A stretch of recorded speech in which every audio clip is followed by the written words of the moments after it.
మన top anchoring Udayabhanu దాదాపు ఏడాదిగా ఎక్కడ కనిపించపోయేసరికి యుఎస్ వెళ్ళిపోయిందని, యాంకరింగ్కి దూరం అయిపోయిందని రకరకాల రూమర్స్ వచ్చాయి. అయితే తను ప్రెగ్నెంట్ కావడంతోనే బ్రేక్ తీసుకున్నట్లు ఉదయభాను ఓ ఇంటర్వ్యూలో చెప్పింది.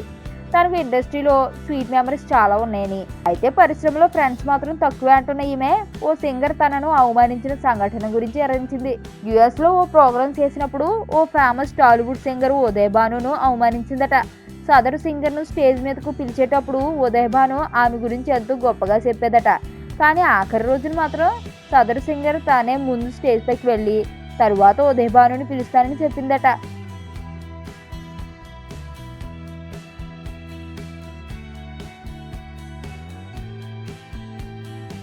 అందరినీ స్టేజ్ మీదకు పిలిచినా నన్ను మాత్రం పిలవలేదు. చివరకు యాంకర్స్ మీద ఓ కమిడియన్ గ్యాంగు ఏదో స్కిట్ వేశారు. అప్పుడు వాళ్ళు నన్ను స్టేజ్ మీదకు పిలిచారు. ఇందులో సింగర్ తరపున వచ్చిన ఆర్కెస్ట్రా వారు నేను స్టేజ్ ఎక్కుతుండగా ఒక నీరసన్ ట్యూన్ బ్యాక్గ్రౌండ్లో ప్లే చేసి ఇంకా ఇన్సల్ట్ చేశారని చెప్పింది. ఆ సమయంలో నేనే స్టేజ్ పైకి వెళ్ళి మళ్ళీ నాకు అమెరికా రావాలని లేదు అని చెప్పాను.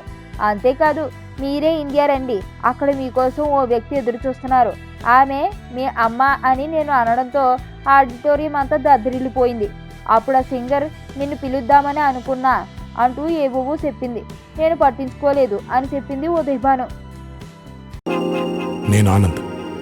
ఈ భూమన్నా, ఈ భూమి మీద ఏ సృష్టి అన్నా నాకు చాలా ఇష్టం.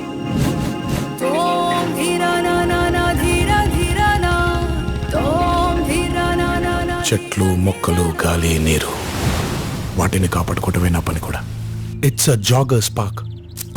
213 చెట్లు ముంబైకి చాలా ఆక్సిజన్ సప్లై చేస్తుంది.